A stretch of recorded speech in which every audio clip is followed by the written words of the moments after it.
اللہ اللہ اللہ اللہ اللہ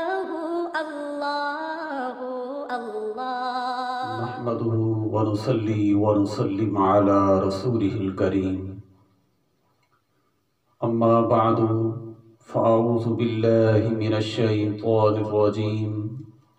بسم الله الرحمن الرحيم إن الله وملائكته يصلون على النبي يا أيها الذين آمنوا صلوا عليه وسلموا تسليما الصلاة والسلام عليك يا سيدي يا رسول الله الصلاة والسلام عليك يا سيدي يا نبي الله وعلى آلك وأصحابك يا نور الله۔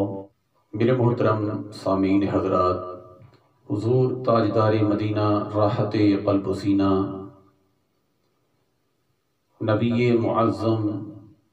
شفیع امت حضرت محمد مصطفیٰ احمدی مجتبیٰ صلی اللہ علیہ وآلہ وسلم کی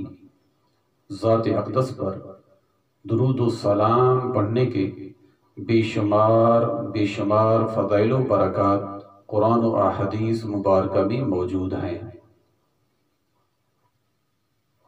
اللہ رب العالمین جل جلالہ و مروالہ نے قرآن کریم اور فرقان حمید میں ارشاد فرمایا، ان اللہ و ملائکتہ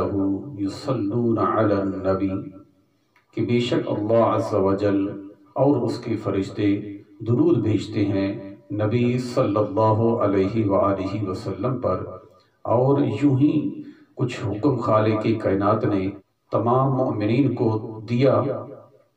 یا ایہا الذین آمنوا صلوا علیہ وسلموا تسلیما، کہ اے ایمان والو تم بھی نبی صلی اللہ علیہ وآلہ وسلم کی ذات اقدس پر درود و سلام بھیجو۔ جب بندہ خدا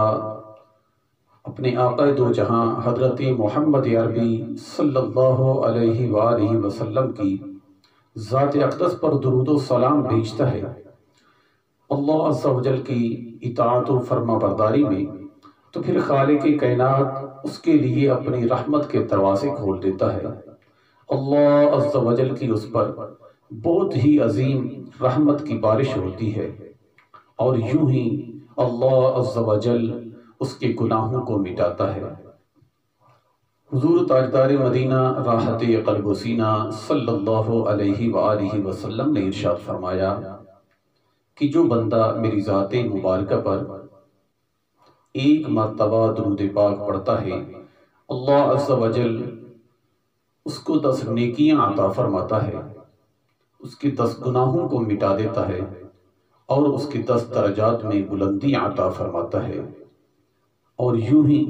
ارشاد فرمایا، جو 100 مرتبہ درود پاک بھیجتا ہے، خالق کائنات اس کی 1000 بدیوں کو ختم کر دیتا ہے، اور 1000 نیکیاں اس کے نامہ اعمال میں لکھ دی جاتی ہیں، اور یوں ہی 1000 اس کے درجات میں بلندی کر دی جاتی ہے۔ میرے محترم سامعین حضرات،